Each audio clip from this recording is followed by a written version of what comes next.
కల్పించాలి. రైల్వే రాయితీని పునరుద్ధరించాలి. రైల్వే రాయితీని పునరుద్ధరించాలి. అందరికీ హైయర్ పెన్షన్ అవకాశం కల్పించాలి. అందరికీ హైయర్ పెన్షన్ అవకాశం కల్పించాలి. ఇవ్వాలి మినిమం పెన్షన్ 9,000 వెంటనే. ఇవ్వాలి మినిమం పెన్షన్ 9,000 వెంటనే.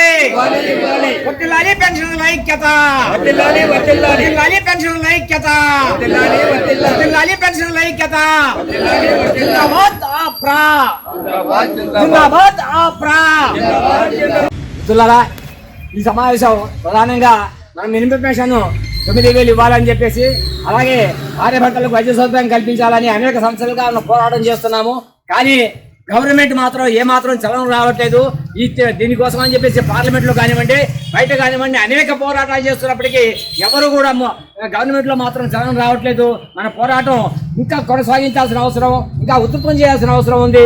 పార్లమెంట్లో అనేక మంది ఎంపీలు అడుగుతున్నప్పటికీ మేము చేస్తున్నాము చూస్తున్నాము అంటున్నారు తప్పించి ఇంతవరకు మినిమం పెన్షన్ రాదని చెప్పేసి నిన్న 3 రోజుల క్రితం పార్లమెంట్లో అడిగిన ప్రశ్నకు సమాధానంగా చెప్పారు.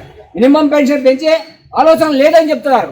అలాగే హయ్యర్ పెన్షన్ కూడా ఎగ్జామ్టెడ్ కంపెనీలకి అమలు పరుస్తున్నాం అంటున్నారు. కానీ మధురై కోర్టు ఇచ్చిన తీర్పుని అమలు పరచడానికి సిద్ధంగా అవ్వట్లేదు. మధురై కోర్టు ఏమన్నా అమలు తీర్పు ఇచ్చింది, అందరికీ హైయర్ పెన్షన్ కల్పించాలి అంటే ట్రస్ట్ రూల్స్ అని చెప్పేసి సాగులు చూపించి ఆ ట్రస్ట్ రూల్స్ బట్టి చాలా మందికి రాకుండా చేస్తున్నారు. మధురై కోర్టు దాన్ని ఖండించి ట్రస్ట్ రూల్స్ అనేవి ఏం పనికిరావు, అందరికీ హైయర్ పెన్షన్ కల్పించాల్సిందే అని చెప్పేసి 1కి 2 సార్లు ఇచ్చింది. అలాగే పంజాబ్ హైకోర్టు కానివ్వండి, పంజాబ్ హర్యానా హైకోర్టు పురోడేటా పద్ధతి పనికిరాదని చెప్పారు. కానీ పురోడేటా పద్ధతిని కూడా అమలు పరచకుండా ఇంకా అలాగే ఇచ్చేస్తున్నారు.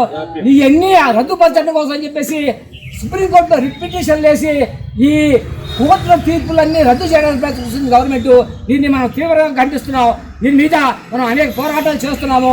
నెక్స్ట్ కూడా ఈ భవిష్యత్తులో కూడా అనేక పోరాటాలు చేసి మనం మినిమం పెన్షన్ సాధించుకునే వరకు పోరాటం కొనసాగిస్తామని చెప్పేసి హామీ ఇస్తున్నాం మిత్రులారా.